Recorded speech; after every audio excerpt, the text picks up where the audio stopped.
Welcome to Fueled by Coffee Podcast. My name is Matt, and I welcome you all to the newest run of Fueled by Coffee Podcast forever. This is our comeback. We took a year off. I was out in Colorado, and now I'm back in Pennsylvania with my faithful cast of friends. We're doing things a little different now, but I'll get into that in a minute. For those of you who are new, this is a podcast centered around coffee and conversation. We talk about everything: music, football, Wawa, food. We literally talk about everything on this podcast. There's something for everybody. So check out all of our older episodes here on Spotify and YouTube. So the way we used to run this is I had a couple of co-hosts. I have since fired both of them. No, I'm just kidding. Aaron and Tommy, we love you. We're doing things a little different here on this reboot. We're just going to have a rotating cast of similar people with some new guests occasionally. So just to keep it a little more consistent, kind of in line with some other podcasts that I listen to. So we're going to have, Pete and Aaron and Sean and Tommy and my friends Alex and Randy over at Elite Enigma Podcast. We're going to have a whole bunch of people, John and hopefully Jack. So we got a lot of people that are going to be cycling through, so this will be fun. But this episode is homecoming. This is our homecoming episode. I'm back in Pennsylvania, and who better to join me than the podcast legend, the sexy long brother. Thank you. Pete. Pete, what's up? Thank you so much. I'm so honored to have that title to my name. What's up, man? It's good to have you home. It's like, I think you picked a good guest I am now a rotating host, I guess. So yeah. You picked a good rotating host to open with. A roast. Because I, too, left the great state of Pennsylvania and the great Lehigh Valley to go somewhere else for a year and came back after a year. So I totally get, everybody has a different mindset. We all went through different experiences, but we have that similar experience of like, went somewhere new, tried it for a year, things didn't work out in the end and come back home, but like we were new people when we returned to some degree, and it is nice to come home, see people you know, like I was saying earlier, it's kind of like distance makes the heart grow fonder, so like I haven't seen you in a long time, and I'm very glad to be seeing your face instead of a Zoom. On a Zoom screen. Yeah, Colorado was awesome. It was a roller coaster of a year. We'll have probably an episode where we talk. Actually, in November, episode preview, we're going to have an episode titled Neighbors from Hell. Spoiler alert. So, yeah, we'll be talking about my upstairs meth head neighbors. That'll be fun. But yeah, no, it was an interesting year for sure. Made some new friends, did some music, published my book. You can hear all about that on the Beautiful Year episode. But repping the merch here, as you all can see with your ear eyes. You can hear with your ear eyes. I got the DSP poetry drip, and that's a great segue. It's literally fire. Yeah, it's literally fire. So get on there. You can put the link in the bio or whatever podcasts are doing these days about linking to the merch, but it's there. Yep. And I know we're just starting the podcast, but I just have to give a shout out to you for all you do. Podcasting, music, poetry, writing, the whole shebang. And it's like you said, you're on a hiatus. Yeah. But like a lot of bands go several years between releasing music and touring, and that's just called it's just part of the creative process sometimes. So like I'm glad that the podcast is back up and running. Yeah. I know I enjoy it, and I know a lot of people enjoy it. So we're glad to have you back in the podcasting realm. But it's not even like you left. You I had like 2 episodes. It's just not at the regular cadence, which is understandable how like you need a break from it. But I was consistently doing it for like 3-ish years, 3.5 years. It was like constant planning, recording, editing. Like I do all this by myself. So like posting and all that stuff. But yeah, it was one of those. I started doing Sunday Black with Maddie out in I almost said Chicago, out in Colorado with Matt Skiba out in Chicago. That's what Maddie was. I was out in Colorado, and I just wanted to put my time into music, and just kind of trying to live my life there. But yeah, no, I miss doing it. Like it was funny. There were nights I would sit there in bed and like if Kayla went to sleep before me, I would lay there and just throw on an old podcast, and I was like, man, I miss doing that. Like, and that's kind of like what I'm trying to get back to with this new Fueled by Coffee Forever run. It, you know, for some people it might be season 5. It'll probably be labeled as season 5. But like my whole thing with the Forever thing, so like I love Japan. And like, so if you look at the new merch, there's this little bit of Japanese writing underneath it. That's actually the word forever in Japanese. And my whole thing was like, even though I kind of walked away from the podcast, it's like always going to be a part of me. So it's like forever a thing. So that's kind of where the Fueled by Coffee Forever trademark comes from. Do you have a tattoo? I don't. You should get that as a tattoo. Yeah. That way it's forever. That'd be dope. Annie up, man. If you really mean forever, you got that shit tattooed onto you. Yeah. Hell yeah. But yeah, so like with this return, so for those who are regular listeners, in the beginning it was very unstructured, very just like chilled. What I'm trying to do is kind of get back to those roots, because I feel like for a while, season 3 and 4 were so like structured, so many different people. I kind of want this to be a little more consistent, more fun, more loose. So we'll see how it goes. But yeah, that's where I'm kind of going with this loose cast of people, and we got some great episodes planned coming up, but yeah. So still waiting on that Blink-182 album, man. I know. Everyone tweet at Blink-182. They actually have been doing some, like, it looks like they were shooting a music video the past few days, and it's the most action we've seen since Edging, other than like the tour. So like, is the album gonna come out by October? So I don't know, but I read somewhere, and I don't know if this was a valid source, but apparently most music artists nowadays only give 6 weeks to promote a new album. Yeah, that's definitely a lot of the promotion comes nowadays afterwards, because I don't know, man. Music is such a wild thing right now, where and it depends what genre you're in, blah blah blah. But like in general, it seems that music is, and it might have always been this, but it's so quick that it's just like, here's this thing, and now there's the next thing. So it's like your goal is not. It's almost like as the artist, you're not hyping up the release so much, because people get tired, I guess, of the hype before the release. Yeah. I always thought it just meant like they're more likely to check it out, but now I guess it's hit them with it's coming out soon and then promote more after the release to try and keep it going. But it's also like the music industry's changed a lot, and there's a lot of different ways to, gain exposure. So yeah. Blink-182 doesn't really need, they can do whatever they want. It's just like very typical of them to announce an album's coming and then have it come out several years after they first announce it. Yeah, we had penciled in, for those listening, we had penciled in a Blink-182 album review for November, because I heard that it was supposed to come out in October. But we're not sure if that's going to happen now, so we're going to have to audible if that happens. But yeah. It's all good. We'll get there when we get there. Sorry for mentioning Blink on the non-Blink episode. I was just like... no, you're good. Gotta bring it up. So... As always, for those who are new, if there's anyone new listening, this is a podcast centered around coffee.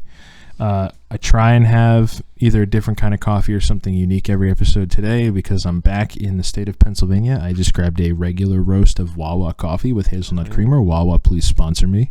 Please. And Pete got... I got the... this is actually... So when it's hot out, I have to go with the iced coffee over the hot coffee. And Wawa actually is my favorite iced coffee. It's the Mocha Mint. And normally I get the 32 ounce. Since we're doing this in the evening, I've got the 24 ounce in hopes of sleeping later. And I like just almond milk and no sugar. And that's a lot. Like when I go to Dunkin', and I'm not a big like coffee connoisseur. Yeah. To say. Yeah. So like my two experiences with iced coffee are either Dunkin' or Wawa, or like you go to a coffee shop and you get regular ice. But whatever. Yeah. Like at Dunkin', when I just get almond milk and no sugar, you can tell that like it's still good, but it's like, this is not like when they put 5 sugar streams and 5 cream streams into your coffee. Like you can tell this still has incredible flavor. I highly recommend the Mocha Mint iced coffee. You order it, so you can get Mocha Mint at the iced coffee machine at Wawa, and that will have the extra sugar and cream, and it tastes absolutely delicious. That's what got me into it. But then I found out you can order that at the kiosk type thing. Yeah. And it's like they make it for you, and it's a little bit less like intense, but so flavorful. 12 out of 10 recommend. And add an espresso shot if you need an extra kick. Yeah. I normally go with the Mocha Mint latte with oat milk. That's like my go-to. Mocha Mint's great. Oh, dude, I got it on a whim one time, and I was like, this is phenomenal. So now that's a go-to for me. So is that like at the kiosk, or is that? Yeah, it's at the kiosk. Yeah. I wish they would put out like a mint flavored hot coffee, like with I guess it's a latte, it's not a hot coffee, but like I guess, do they put out a peppermint around holiday time, or is it always a spice? I think it's the spice. Wawa, if you're listening, sponsorship and employ us. We could either do marketing or preferably like what do they call it when they come up with new food food genius? Be like a chef. We're gonna be food genii. Food genii. Yeah. It's good to be back, Matt. Hell yeah. We're getting there. It's one of those things that when I sat down to do this with Maddie a couple months ago, I was like, oh man, I haven't done one of these in forever. But I don't know. I mean, we're doing it, man. We're doing the podcast, and like you said, it's. I mean, again, in my experience, I did a sports podcast, so that took a little bit more level of like, I need to have these stats in front of me, and I need to like discuss what was happening in the games that happened, and also. When I first started my first sports podcast, it was literally just me. So I would run for like 30 minutes and like just do a podcast with nobody else. It's a lot of talking to yourself. But like, I find that a lot of, general podcasts that I enjoy are more of this open forum kind of. I mean, there's talking points and there can be interviews here and there, but like the free form discussion. Yeah. Chris Long has a really good podcast that I like to listen to. And his is kind of like a mix of, what's going on in their life, random pop culture topics, football related stuff, and then an interview here or there. But like, there's a handful of different guys, and like, it's cool to kind of have a regular cast, but not like you are the star and we're all just around you, right, helping this thing happen. Yeah, absolutely. And it's funny, you mentioned earlier about all of my creative endeavors. I actually was thinking, I was like, I'm a poor man's Tom DeLonge, because Tom's got like an umbrella of 30 things he's doing. And it's funny, I said it, and I think Sean was like, what is it, Dollar Store Bukowski or poor man's Tom DeLonge? Which one? You can just have, you just need to change this podcast to some play on words of another podcast that exists. And you can just be like the knockoff version of creativity. That's it. Pat Nichols knockoff creativity. There you go. But yeah, no, it's great. It's great to be back, and I'm looking forward to. I hope we can make this happen like as consistently as I want. Like I said, I got a bunch of people I've talked to that are on board to just be like, that's the other thing. We used to, so for those who are listening who don't know, we used to record seasons like months in advance. I would spend like 2 months recording, and then I would spend like 2 months editing and making all the posts, and then the seasons would go up, and like by the time the finale would go up, half the time it was like outdated by like 9 months. So what we're doing now is we're going to record the month before.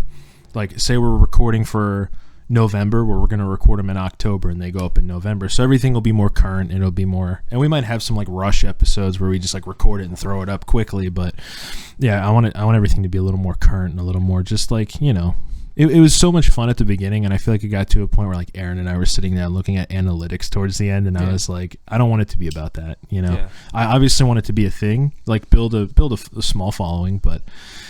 Yeah, I don't know. I find that analytics destroys lives. I know that it's like everybody loves analytics.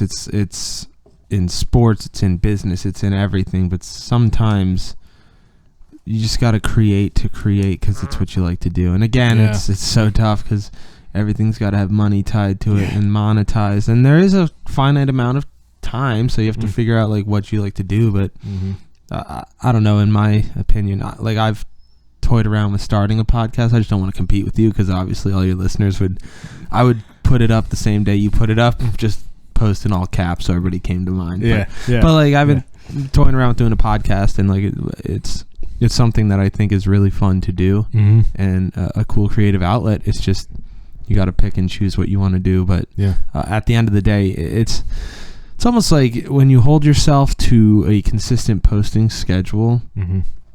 That's got to be like your main thing. Like if podcasting is a subset of something else, like you kind of have to adjust. You can't have, all right, I need 2 per month coming out and they have to be ready. Like if you can only post 1 podcast monthly, I mean, I would prefer some podcasts stop putting so many out because like it's too, how are you supposed to listen to 3-hour podcasts 3 days a week? Yeah. How are you supposed to hear other podcasts then and music and whatever else you want to listen to? It's like, it's tough. But when I used to have a longer commute, it was easier for me to listen because believe it or not, I started a podcast before I listened to podcasts. Like I had heard clips from podcasts on YouTube, but I never listened to a full one until about a year and a half into doing this, or maybe it was like a year into doing this, and I was like, I should probably listen to some. That's like, I didn't learn to read until after I wrote my first 5 books. Yeah. So I started listening to this one, and it was a couple of like wrestlers that had gotten released from WWE, and they're just doing their own thing. And so when I was working at Giant in Quakertown, I would commute, if there was no traffic and no bad weather, it'd be like a 35-minute commute. So Really? if it was worse, like I would be 45 minutes coming home. So I would listen to them coming home, and like it was easy for me to do like one over the course of like 1.5 drives. But then like you have a day where you're like, well, I want to listen to a different podcast, and then you get an episode behind, and then you get 2 episodes behind, and then you're like, fuck, and then you just give up because you're like, the whole season happened and I didn't even listen to it. So, and it also like depends what type of podcast it is. Like something like a Green Light with Chris Long, I can turn on. I could miss 2 years of that and turn one on and be fine because there's no plot line or anything to it. It's just a good listen when you need to. But like when I was commuting back and forth from Philly every day. That's where podcasts kind of helped me get through. And like I have a handful that I still like to stay in touch with or like keep up to occasionally. But like, for sure. If you don't have the time to listen to long podcasts, it's really hard to find more than one. Yeah. And you know, I've heard people who are like, yeah, I listen to podcasts while I work. I'm like, well, what do you do? Because like I've never found a job that I can listen to a podcast. Yeah. But I'm sure there's some mindless jobs or some people who can multitask. But for me, if there's anything involving writing or like thinking about the job I'm doing, I can't actively listen to a podcast and be like, yeah, I took that in. Yeah. It's like I'll hear snippets of it, and maybe that's what people do when they listen. I have air quotes going on, listen to podcasts, but like for me, it's trying your best to lock into the full 3 hours of it. And yeah, absolutely.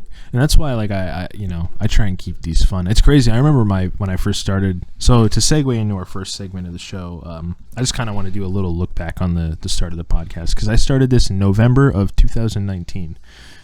And for those who don't know, I was going through a different period in my life. I was just kind of trying new things. I was newly single, and I just had a lot of time on my hands. And it came to me when I was working overnight one night. I was like, man, I should start a podcast, November 2019. I'm trying to put where I think I was back home from North Carolina by that point. Yeah, you were, because we had watched the Lions game 2 months before that. So I would probably listen to it. That was probably one of my podcasts I listened to on my drive to Philly, because I was doing that until the pandemic hit. So yeah, and so it was me and Aaron. So the first season, it was me and Aaron. And then, which that episode was a disaster. I forgot the pop filters for the microphone or the windscreens. And we're sitting here with Aaron. Was like, we'll just hold paper towels up. It'll be okay. So you can hear him like crinkling. And it was funny because at one point Aaron was like, I feel like we're in like a Wild West duel. He's always got like this positive outlook on it. Like you could come up and be like, dude, my arms got cut off. And he's like, your legs are totally cool though. That's the one thing about Aaron too. He's always like innovating. Because like I remember there was the one time I went over to hang out with him around that time. And we were just going to play Madden. And he was like, dude, I got this business idea. And he was like, so what if we start a reverb store and we buy guitar strings for cheap and then sell them? Like it was going to be like a guitar string flipping business or something like that. And I was like, yeah, dude, that's awesome. I was like, let's do it. And then we never did it. 99% of ideas never come to fruition because you have to act on it. Aaron, come on, man. Hashtag creative fraud with Matt Nichols. hey, it's not fraud if it happens, right?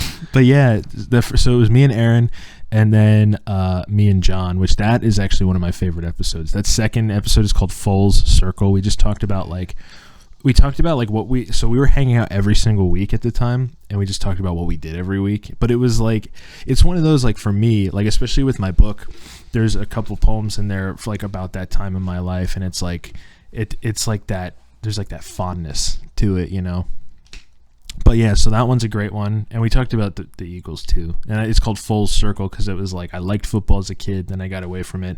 Then I got back into it, and it was like Nick Foles. It was the Foles Circle of life. Bringing it back. But yeah. Hey, I'm always a proponent of Nick Foles. Yeah.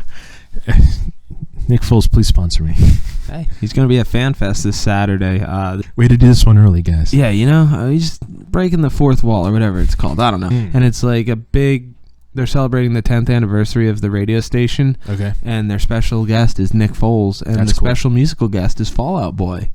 And Okay. I'm like, dude, how much did they spend on this? And they're giving away tickets like to every caller. I'm like, it's at Xfinity Live, I think, so it's like not that big of a place.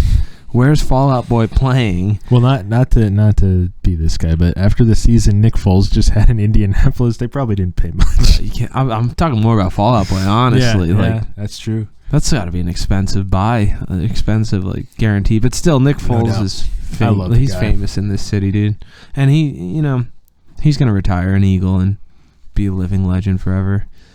I would love for him to become Jalen Hurts' quarterback's coach. That'd be great. And honestly, I mean, I don't want to get too into this, but like he was kind of screwed at his other stops. jobs. Yeah, you know. Yeah, no, and he I was agree. screwed his first time. Like we could do a whole episode on Nick Foles. Nick and Foles. Talk about. I wrote a letter to Nick Foles one time. We'll start. That's how the episode will start. We'll read the episode. All right, look forward to it, people. If you like Nick Foles, we'll do an entire episode on him. So we talked about that. And then, like, just the first episode I did with you and Aaron, I listened to recently. Because when I would have days off where Kayla would be at work, while I was making breakfast, I would listen to them too. Because I was trying to get back into this mindset. And I listened to the first one you and Aaron and I did during COVID. And it was the one where you said something about, like, the only thing you can see is the dark curtains in my room, and how it was a nudist podcast because from the waist down, I I couldn't remember that. I did that one at Taylor's apartment in Glenside. But yeah, you were like, all you could see was literally your face and like a Blink poster in the background, and it was just all dark. I'm like, dude, are you okay? Yeah, so that one's great. And yeah, I don't know, there's just a handful. The first Christmas episode Sean was on was just ridiculous, and it, so I want to get back to that kind of like that, just laid back, easygoing. Did you do a hot dog review? We Was it a did hot dog? Okay, that's what I so thought. we did a series It was called a park series, right? the Park Sessions. Yeah, those didn't make it to YouTube, but you know what, I might put them up now that you mentioned it. Yeah. I just remember like I listened to the whole thing about the hot dogs, and I don't remember like specifics about it, but I was just like, this is pretty good at like people come on with these grandiose ideas for podcast episodes, but like what if you just reviewed hot dogs? It's not that difficult, people. That would be interesting. That would be really interesting. Yeah, no, yeah, we did the Park Sessions, and they were supposed to be like 20 minutes or less, just in between seasons. I got this portable recorder, and the audio quality was awful. Like, it was so bad. But yeah, we talked about hot dogs for like 20 minutes. Yeah. It's a good 20-minute discussion. I'll upload them now that we mentioned them. We're bringing them back. Convinced. But yeah, no, so I just feel like season 1 and 2 were off the rails. Like, there's just so many good ones on there, and I just want to get back to that, so yeah, that's where we're at with the podcast. But now we're going to go into the main section of the podcast. So as I said, it's called the Homecoming episode. I just bit my tongue. Not only because it's my homecoming to Pennsylvania, but it's the home... or is it the homecoming of Green Day? I mean, it's the homecoming of the 20th anniversary of the American Idiot album in 2024. Yeah. If that's... I mean, if that counts, yeah. I just titled it Homecoming because there's a song on American Idiot titled Homecoming. I'm sure those who are music fans saw the album artwork or the podcast artwork I ripped off the album. There he is. Yeah. the creative con, Matt himself.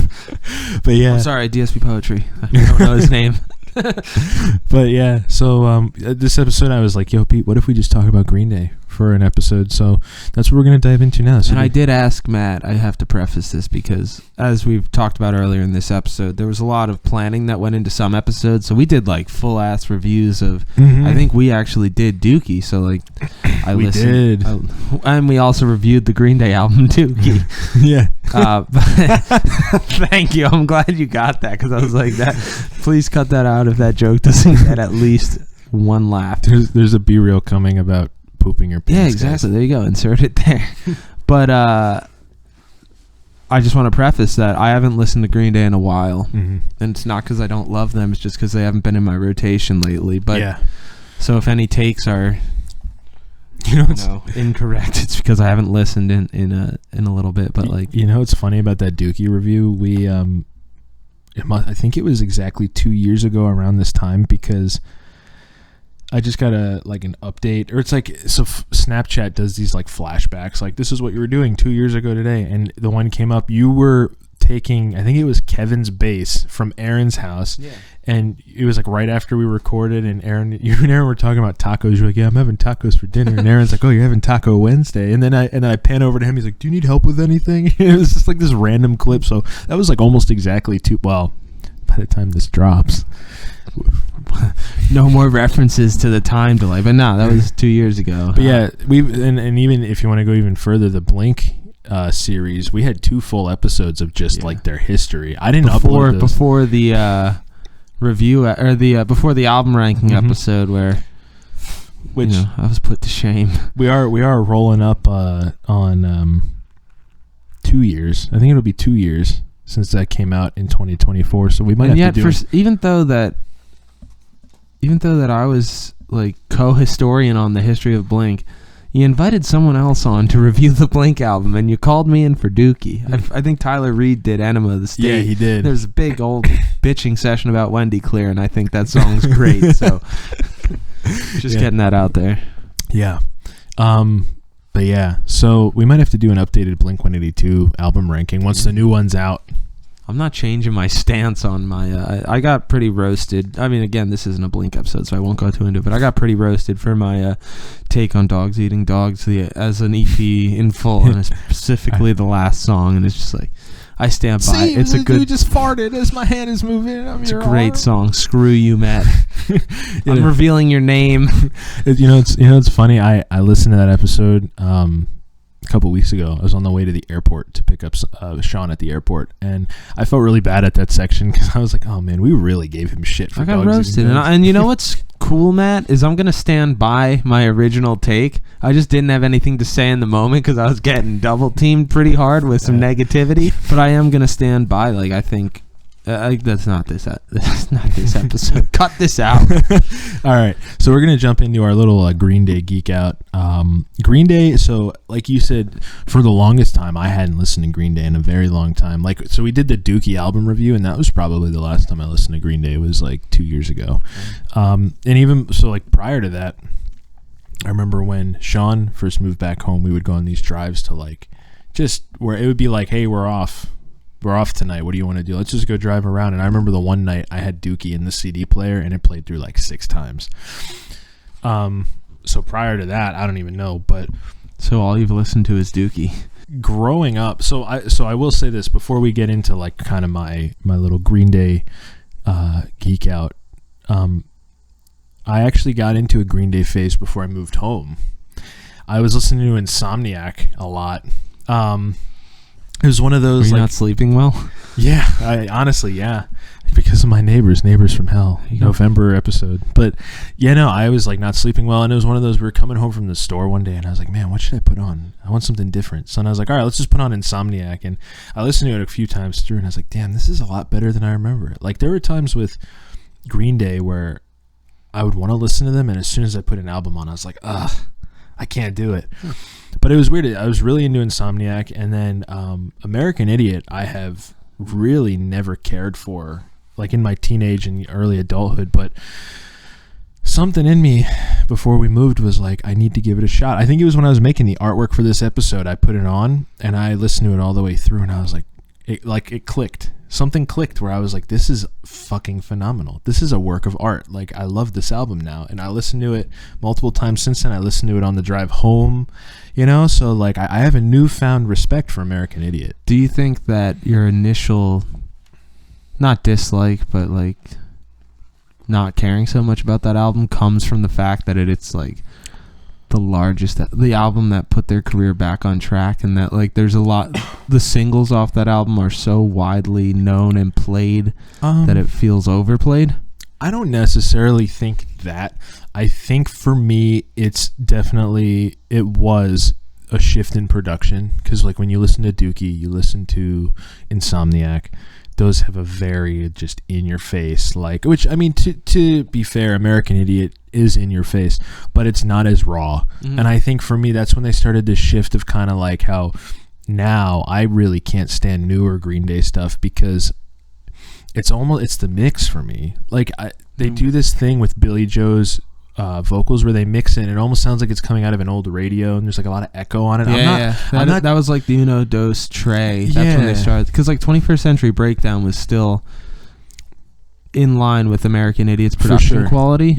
And then they did Uno Dos, and I do remember that the first song that came out was like "Oh Love," and Aaron and I were working at Lehigh at the time, washing vans, and we would like wash these school vans for Lehigh, and then we would go on drives to dry them off and just listen to the radio. And "Oh Love" came out, and they were just playing that on repeat on 104.5, and it was like at the time I think I liked it, but I was like, it's almost like not surfy vibe, but like it's more indie. It definitely the echo on the voice, and it has continued on. I'm not gonna lie. So like, in doing this episode, the Green Day Geek Out, I'm coming clean. You're coming clean. I am coming clean. Was that my dark horse?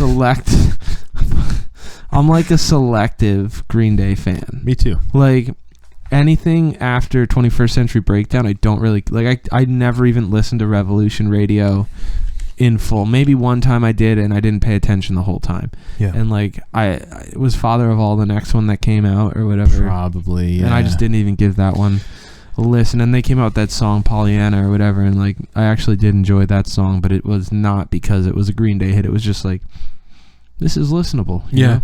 Yeah, I don't know, man. I think my kind of newfound love for American Idiot really came from, and this is going to make me sound like such a douche, but I don't care. I mean, you are what you eat. No, I think for me, like, I kind of have this, this isn't a political podcast, so don't take this the wrong way. Not you, but like people that are listening, but like I'm not happy with where America's at right now. I think we're a fucking train wreck, and I think that like stuff is too expensive no matter how hard you work, no matter how many hours people work, and it's a shame. And like especially like with the healthcare situation, you see how some of the other parts of the world are, and you know, healthcare and loans and all that stuff. Like I just feel like it's so fucking hard to exist here as an American right now. And it's just like, I think my angst, I hate the word angst, but just my feelings towards America at the time, I put that album on and I was like, you know what? This is relevant. Like it this is rings true. You know, and that makes you wonder, like, were you just a kid when it came out, and that's why you didn't get it on that, you know, in that realm? But it's like, some of these songs are like, because like don't get me wrong, like we have, like, America's still the land of opportunity, but it's like, where the fuck is the opportunity going? Because I feel like it's so hard just as a normal person to achieve that American dream that, say, our grandparents or our great grandparents were able to do however many years ago. And it's frustrating because like my wife and I both work jobs and we have bills and stuff, and like just for us to afford living in a fucking shitty 1-bedroom apartment in Colorado, it was like, what, like we had to, like, we lived on a budget and everything, and it was cool, and like it's not like we were poor, but it's still like, you know, so I think it came out of that, of just being like, man, there's more to life than this, like what the fuck, you know? And so it really clicked. And just not only that, from a songwriting perspective, I think, like, especially in the last year writing with Maddie, I think my songwriting has taken a step up, and so like I really appreciate the songwriting on that album now too. You know, just like what it was, the one that actually we were at the store, and I was like, "Give Me Novocaine" got stuck in my head. Great song, underrated. You know, and I was just like, "Oh man, I want to listen to that song," and so I put it on, and then I was like, "Damn." Like something clicked, and then I listened to the whole album, and I just, it's a really solid listen now, and I highly encourage, if anyone hasn't listened to it in a long time, or maybe you haven't given it a second chance or a third chance, definitely go do it, just because it's, just look at it not from the perspective of Green Day, look at it as from the perspective of like an art piece, you know? Yeah, I think that's my biggest thing with it, as me now, like, why do I still... I would probably say that's my favorite Green Day album. You know, when I was a kid, it was the first actively being released, you know, punk rock music that introduced me to punk rock and pop punk and all that. Like, they were I can remember being probably second or third grade, whatever it was, when it came out. Yeah. And me and my brother Aaron, me and Aaron and my sister and my cousin were on vacation in Wildwood, New Jersey, and we just sat out and we put that album on, and we pretended we were playing instruments. Wait, how did you get access to that album? did you buy? It was like a CD, I think. It was like a You burnt bought it? CD or something. Ah, okay. I don't remember how he had it, but I guess Aaron is a little older. Well, my cousin, I think, had it Okay. too. But whatever makes it was, sense. somehow we got our hands on the. I think it was probably the clean version. Yeah, I have a funny story about that. We were outside at the hotel there was like an outside patio area, and we just sat there and air instrumented through the whole thing, and that was like my first experience. But now, as an adult listening through it, it's just like I have an appreciation for an album that front to back is just solid but cohesive, and I feel like American Idiot is a solid, cohesive, not obviously, but like he wrote it as like it was it's like telling a story like that's a ballad not almost. Literal to like how each song can work as not in the story, but also he was telling this story. And that's not like where I'm like, oh, this is awesome, but like just in a listening experience front to back, it takes you on kind of a peaks and valleys. They have, Are We the Waiting is a really nice like break in between some heavier songs. And just like front to back, there's not a song that I'm like, no. I'm like, I mean, I'll take that back, because like if I'm listening and not in like a total, I want to listen to this album mood, yeah, there's some skips on there, but like in terms of some albums I'll never listen to all the way through because there's certain songs that I'm just like, I don't want that. I like this is not even with, but American Idiot front to back just does it for me. Yeah. I think if I had to skip a song, it would be Boulevard of Broken Dreams. That's always my skip. Yeah. Other than that, the rest of the album I love. And I think for Boulevard of Broken Dreams, it's mainly because it was so played as when I was growing up. And not only that, like it is, I think, the whiniest track on the album. Not because like I write some whiny ass music. I'm not judging, but I just think like a lot of the time I'm like, I don't want to listen to this. But like the rest of it's just so solid to me. But like, so it's funny you say that about when you listen to it, it was probably the clean version. Yeah. So that album came out, 2004? So I would have been 6. I was 6 years old when that album came out. My older sister is 10 years older than me, so she was in high school, and she had it. Hell yeah. And she had it on our old desktop computer, and I remember listening to the song American Idiot at 6 years old, and I was just like, oh my God, this is all, like, that might have even been like my first exposure to punk music and explicit music. And then I remember like my sister was all about it. She's like, that's awesome. And then my mom found out that they say like multiple different F words in that song. Yeah. And she was like, nope, I don't want you to listen to that. Nope, sorry. You got the axe. I got the axe. Dude, I want to say whenever Bullet in a Bible came out, I want to say I got Bullet in a Bible for Aaron for Christmas, and we watched it with our grandma that night or one of the nights, and like I don't think I even grasped like what I was watching other than like the music. Yeah. But I know she was a little taken aback by some of the comments and everything. But like then and now, I think that album, unlike you, I've always been a fan of it. Yeah. So welcome to the team. No. But like it's just like signed on, I'm a lot of people who like the type of music we like and are, I would say, of my age bracket, like.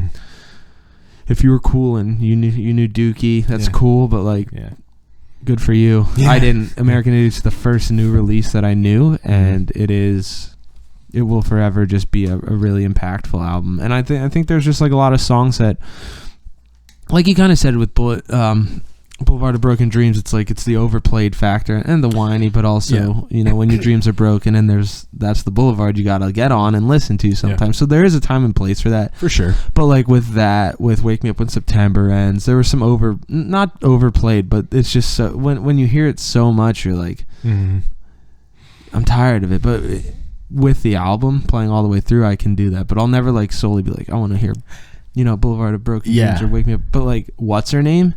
Just a banger. Like how they just throw that at the end, and then they're just like, this is like the last track. You ever see the video of Billy Joe crying in the studio when they're so there's a video of Mike Dirntz recording the bass to that song, and they show like the camera kind of pans over to Billy Joe, and he's like just tears coming down his face because that was like the end of the album. And that's a really special song. I love the dynamics of that song too, how it just starts with that tight drum kit, simple palm mutes, but it's effective. And then when that fucking drop comes in.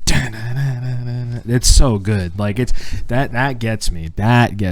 Like it's just like I think that's one of my favorite Green Day songs, and it's just I would have to agree. I think it's a very underrated song. Yeah, and like I think that album is really cool because like, you know, I'm friends with people who like experimentation in music, and I'm friends with people who are more about like stripped down essentials, and like I think that album strikes the perfect chord between the two, because like you get that, you know, like that punk, you know, guitar, bass, drums, vocals, but then like they do things in there like the little chimes in Give Me Novocaine, or like they get those big, like they got like reverb on the drums and stuff like that. I'm trying to think of anything else. The acoustics. I watched a video recently, and it was like, not that I'm not one of those people who's like, I wonder how to get a guitar tone like this guy. I think what you're gonna say. Do they layer the acoustic guitar in with the electrics? Yeah. So that's like one of my favorite things. Like when I was like getting back into playing music after moving back from North Carolina, like one of the things that I think American Idiot in particular was a production style where I'm like, I love that sound, and it's, you know, a pretty polished drum sound, but there's still like drums. Yeah. And the guitars just blow you away, and it's because there's different, I think they're using different guitars on both sides, and they might have one on this. Like I looked this up one time. I think they use 2 different guitars panned right and left, and they might have had a center guitar. I know that's like what the Foo Fighters do, but they might have done that, and then they layered in that acoustic, and it's like when you listen back, it gives it a little more definition. But I don't know, it's like it gives you the power, but you also kind of have the chiminess. Yeah, for sure. But yeah, I think it's a really great album in terms of it is funny because like you said, the production style almost turned you off before because you like that more gritty, and where I'm like, I think American Idiot's the perfect example of overproduction in a good way. Yeah. Like it's more produced than punk music, but I think it really is. Like if I had a preference, American Idiot's production style is what I want to hear, and like it's got elements that you might need tracks for or additional instrumentalists, but like it really adds to the overall, especially with that's kind of like where he went into more of but Billy Joe's kind of like the main guy, and I don't know, maybe they're all doing it together, but it seems like he's the one who pushed more of the theatrics onto it. Yeah. And that's like the start of theatric Green Day. Yeah. Like and not just because it had a musical, but like it follows a rock opera type deal, and it is theatric, and then they go into 21st Century Breakdown, which is even more dramatic and theatric, so it's I remember too, like going back to when I was a kid, I can't remember if we had it on cassette, but my mom had an old Ford Taurus, and like I played football for a year. It was like flag football. It was one of the worst sports I've ever played. I think it's what turned me off. Tough as hell. It turned me off to playing football as a kid because like we were like 5, and the coaches were like we couldn't even read yet, and they gave us a playbook. Man, you got to get started early, man. So it was like one of those things where, but I remember going to and from football practice, listening to American Idiot, and listening to, we had Good Charlotte on cassette tape. It was Young and the Hopeless. Yeah. So like, so we had those two. But I remember too, like going to school that year, I think I was in 1st grade, hearing Holiday on the radio all the time. I would always get so hyped if that came on the radio in the morning. I was like, yeah, that's that song. So, but not only that, so I guess like getting a little bit older, when I was in like 5th grade, my older sister made me a mix CD, and I had requested some songs, but then she was like, I still have a lot of space. Like, these were the LimeWire days, by the way, for those who remember those. And she was like, oh, do you like Green Day? I was like, yeah, I like Green Day. And she put Longview and Brain Stew on that CD. And that was also like I guess I'll say American Idiot was my first exposure to explicit music, but maybe like not knowingly, because I remember my mom didn't tell me why I couldn't listen to it anymore. She's just like, no, I don't want you listening to it. Whereas then I get Longview, and there's the line about masturbation, and I was like, you can say that in music? Like, what? You know, so like that was awesome too. Yeah, and then too, so like I remember for a while, so when I started playing guitar, I was in the 7th grade. I think I was in the 7th grade. I had been at Barnes & Noble with some friends. Maybe it was just Jack. And my whole thing for a while, like I have a big CD collection. It's dwindled because when I move, every time I move, I sell stuff. But I remember being at Barnes & Noble and picking up Warning by Green Day. It was one of those I just picked it up, and this is back in the days too. I feel like I'm only 25, but I feel like I'm like aging myself because I remember these were the days when you could take it and scan it and put the headphones on and listen. That was a hangout activity at the Barnes & Noble at the Promenade shops. Like I would go in there, and it was always that's where I got it. Yeah, like it was check out Green Day, check out Blink-182, because like there's all these different options, but you go for. I would always go like. And this like 8th grade-ish is when I was just like Blink nerd. Yeah, so I'm like, me too. I'm in there. What deep cut do they have? Do they have the Mark, Tom, and Travis show in here today? Because there's always like the greatest hits and something. It was like if Dude Ranch popped up, I was like, holy shit. Yeah. But no, I know what you're saying.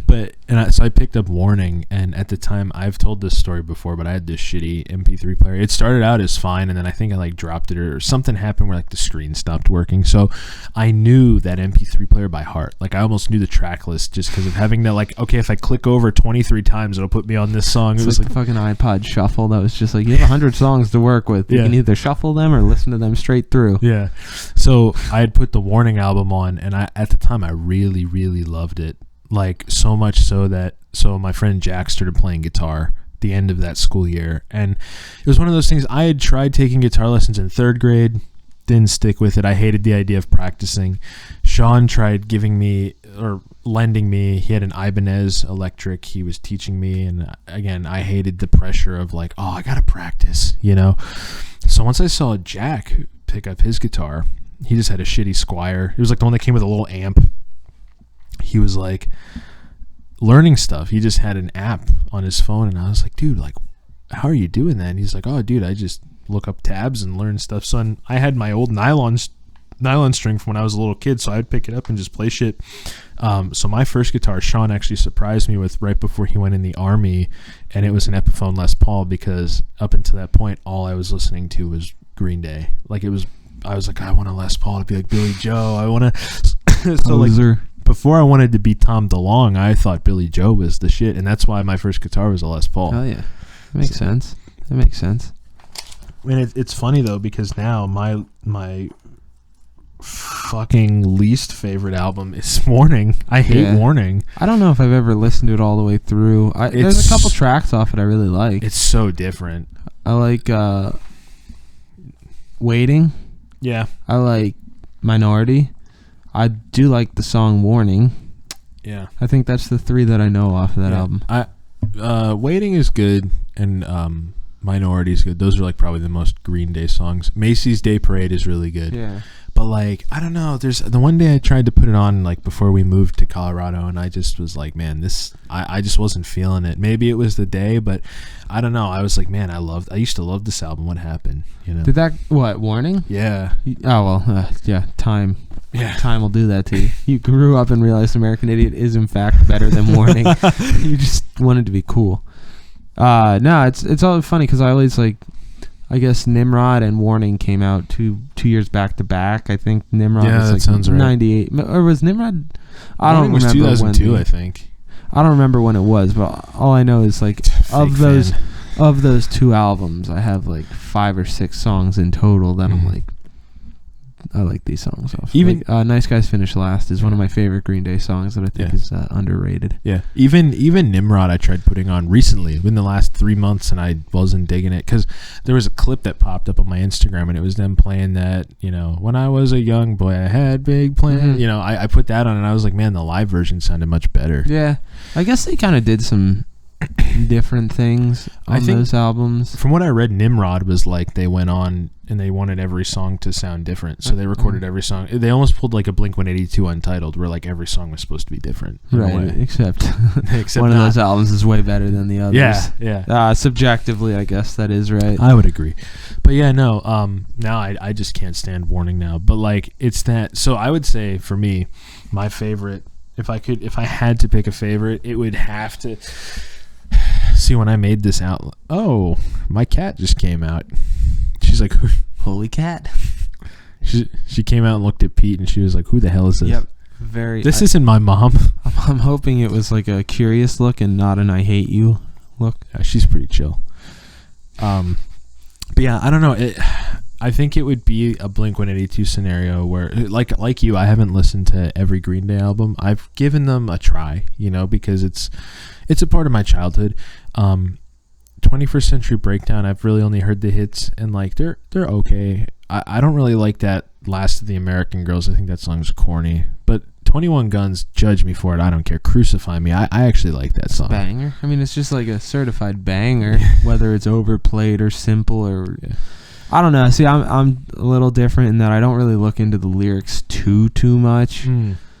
So like you could, that Blink example when you roast me on the lyrics, like I didn't really know the lyrics. I listen more for the instrumentals, but just in general, Green Day as a whole, I think the reason that we like Blink is because even though they changed their sound, like it was on the same spectrum. Because I feel like Green Day's fucked around with a bunch of different types of stuff, and like it just happens to be that the songs Minority and Waiting are the ones that you're like, oh, those are the Green Day sound. And it's like that kind of thing. It's like and there's different eras where like the Dookie era and the American Idiot era, but like some of those albums in between, in my few listens of it, they just didn't have as much not ear candy, but just didn't catch my attention so much. And like it doesn't have to be a mainstream hit to catch one's attention, but it just seemed like there's a lot of writing either because they had to, or like some songs that sound similar. And I'm sure there is that for all bands, but it's just like I think their best work is so good, and they've done so much that it's easy to lose or not appreciate some of the other stuff they've done, just because like not everything can be like generational. They have multiple generational albums where it's like, oh, someone's dad's favorite album was like Dookie, and then they introduced their kid to American Idiot, so there's like I don't know, it's just that kind of thing where like Dookie was 94 and then American Idiot's 04. That's crazy. Those are 10 years apart. They like still captured the audience at that time. It's not like, oh, that band that put out Dookie's putting out American Idiot. It's like a lot of people are just like, oh my god, American Idiot. I never even realized, because like I don't remember when I found out about Dookie, but for the longest time American Idiot, I was like, oh, this band Green Day is just big now with this. I mean, I don't know if my head was actually saying that when I was a kid though, but like that's the first time I heard of Green Day, and it was American Idiot, and I wasn't aware of anything else they did. So like when Bullet in a Bible comes out, maybe I eventually learned like some of the Dookie songs, but it was all American Idiot at first. And that's just interesting because it's like a band that blew up at a very young age, and then had those albums that we're talking about, Warning, Nimrod, I guess Insomniac was in the middle there. They had these albums that like, it's really hard when, I mean, not that I have the experience, but when you're a young kid and you blow up like that, how are you going to be like a 17-year-old playing Madison Square Garden and then be like, all right, we have to write the next album? I'd be like, good night. Like, how do you write the follow-up to Dookie? And it takes time, and they had great songs in those albums in between, but between American Idiot and Dookie, those are two, like, they did something really right. Yeah, dude. I'm still trying to wrap my head around that they're 10 years apart. That never clicked. Like, I knew one was 94 and one was 04, but that never clicked for me. That's kind of crazy. That is a generational gap, like right big there. Time. And like, I'm pretty sure that, don't quote me on this because I don't have the source, but I'm pretty sure everyone roasts the fuck out of Pete if he's wrong. I'm pretty sure they were working on an album. They were, and something happened to the recording. Like, they got stolen. They got stolen. So like, again, if all my recordings get stolen, I'm not inspired to write American Idiot. I'm ready to give up. And they come out with like imagine if they had just gone forward with, I don't know if the recordings were great or not, but like, let's just assume that it was another Warning type album. Not even let's assume, but like, I did some reading into this because I noticed that there was a big gap between, well, I guess it was only 2 years, but still there was a decent gap between Warning and American Idiot. And it was something like the sessions got stolen because of course everything was on tape back then. And so then, what ended up happening was like, they were basically just like, well, fuck, let's just start over. And yeah, I don't know, dude. I think it was Bullet in the Bible, the live. Mm-hmm. So there's a bonus track on there, and apparently that was one of the songs. It was like cigarettes and. Oh no, that's awesome as fuck. Is it? Okay. That's the live album that one's on. So but that was that one of the Cigarettes and Valentines? Yeah. Correct? So that was Cigarettes and Valentines. So that Cigarettes and Valentines. Yeah. That was apparently the like supposed to be like the lead single for that album that got scrapped. Okay. And the song's solid, but people have asked them if they would ever like re-record or redo, and they're basically just like, no, that was a part of the past. We're done with that. So I mean, I also wonder if that's like different. I mean, if your album gets stolen, I can't imagine you're ever really like excited about that. But like as a major recording artist with the budget and the time to kind of like, I don't know exactly how it works if they have unlimited budget, but they were a big enough band that I'm sure it wasn't tough to get back in to the studio. It's more of just like how much did they believe in those songs. And well, and I feel like too, from what I read, and again, this is all like Wikipedia research, but apparently like when they got in to do American Idiot, I feel like I read that, and again, don't quote me on this either because I'm not a historian, but I feel like DSP Poetry 2023. I feel like Billy Joe had almost like a doubt. He was like, if this album doesn't do well, then we're done. And look at American Idiot. So did I? So yeah, that's the cool thing. Oh my god, I'm having some acid reflux, bro. Hey man, hey, what'd you say, you were 25? Yeah, wait till you're 27. But yeah, no, I would say my favorite would probably, when I made this outline, I had written Insomniac, and at the time, so it was funny, before I re-listened to American Idiot, I had this kind of take that Insomniac was like the last true Green Day album, but really, I mean, with how much I've been into American Idiot lately, I don't know. Sorry, I just want to sit here and be like, in my head, I'm like, how douchey of you. I know. It's their last real album. No, but no, like, I'm guilty of shit like that. I have this new respect for American Idiot, so I don't know. It could go either way. I think the thing I love about Insomniac, like, I love Dookie, but Insomniac's like a darker Dookie, which I love. You know, I mean, I'm a huge Alkaline Trio fan, so I love dark music. But yeah, I don't know.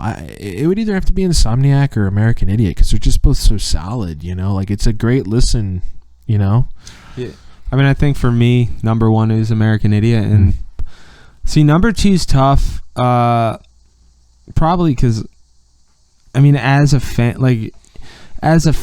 it was American Idiot into 21st Century Breakdown. Like, that was the new Green Day after American Idiot. I got to give that a full listen. So but in like as a, you know, somewhat developed adult, having listened to all the albums that were and been a part of several releases that were like modern at the time, and also listening to the backlog, it's like Dookie's a better album than 21st Century Breakdown straight through. Like, it's just more good songs, not more good songs, but just like I would rather listen to that than, because 21st Century Breakdown, it's great. There's a lot of songs on that, and some of them kind of drag on. Yeah. In like, you know, what's it, Horseshoes and Hand Grenades or something like I just think of that and I'm like, I couldn't even start to sing you that song because there's just like too many songs like that. But it's still a great album. I'll probably give it a listen at some point. I'll do it soon. But yeah, those are kind of like the big three for me, and then it's random tracks sprinkled in here and there.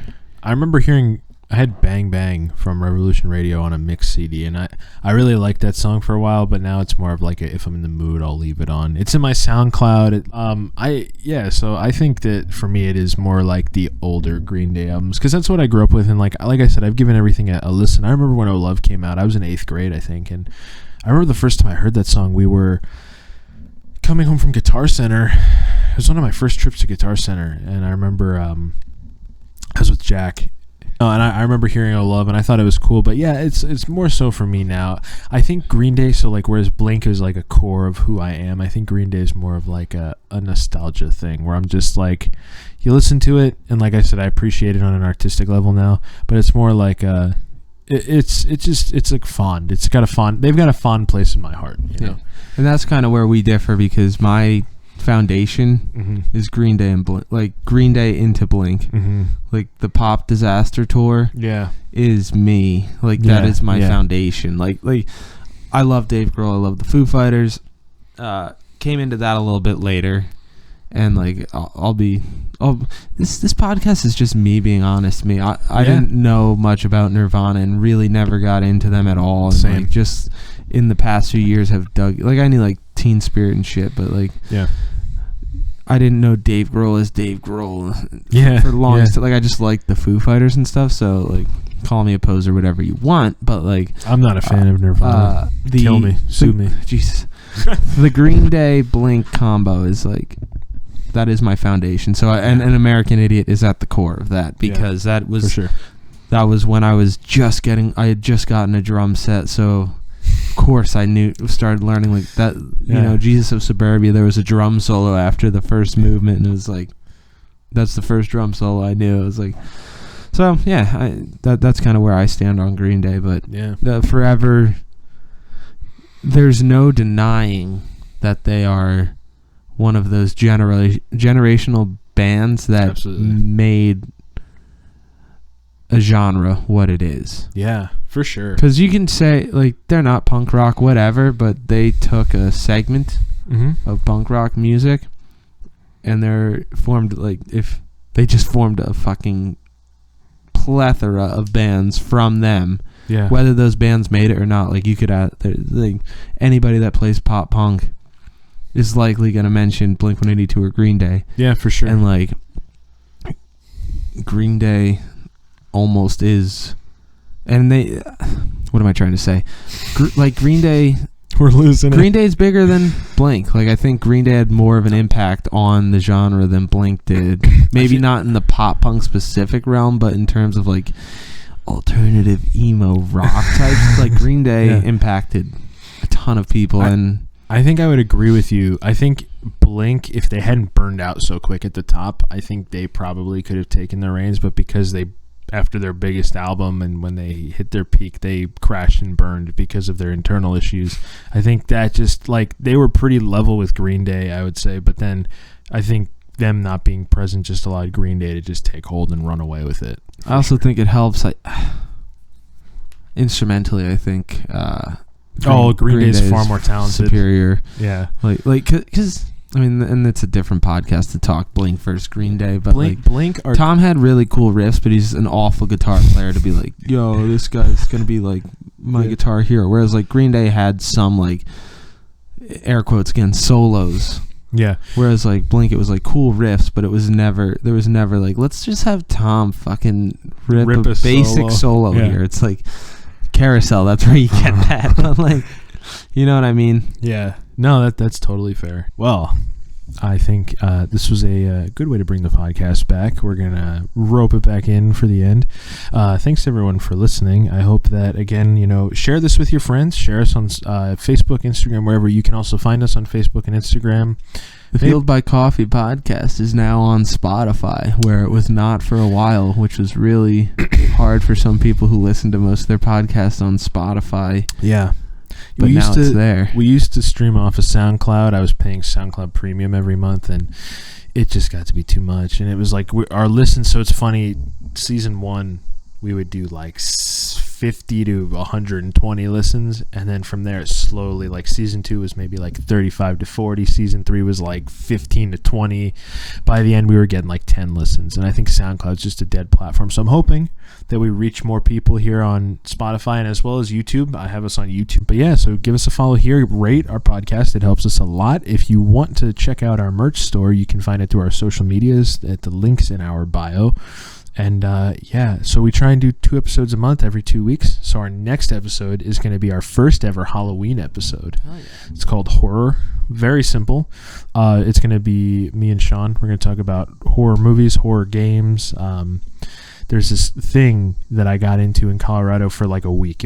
I got like really like not like hyper focused on it, but I was like, what the fuck? Like this is it's really unique. It's called emergency alert scenarios. It's like, those ones that they put out on the TV, like there's a tornado coming. Yeah. So people on YouTube do those, but like they make like a whole fucking 45-minute like story out of it. It's fucking crazy. So we're going to talk about, horror and scary, spooky things. So tune back in 2 weeks for our first ever Halloween episode. Pete, thanks for coming on again, man. Thanks for having me, dude. It'll be great to have you on more frequently. I mean, you're always pretty consistently on, but now that I'm just glad that I have the title of rotating kind of host. The roast. But just, like the roast, because like I really love being on the podcast and love kind of vibing off your vibes, if you will. Yeah. It's Pippen and Jordan. You're Jordan, I'm Pippen. Yeah. No, absolutely, dude. Yeah, so it'll be good. And now that we're rolling again, I'm just looking forward to seeing how this goes. So I'll see you all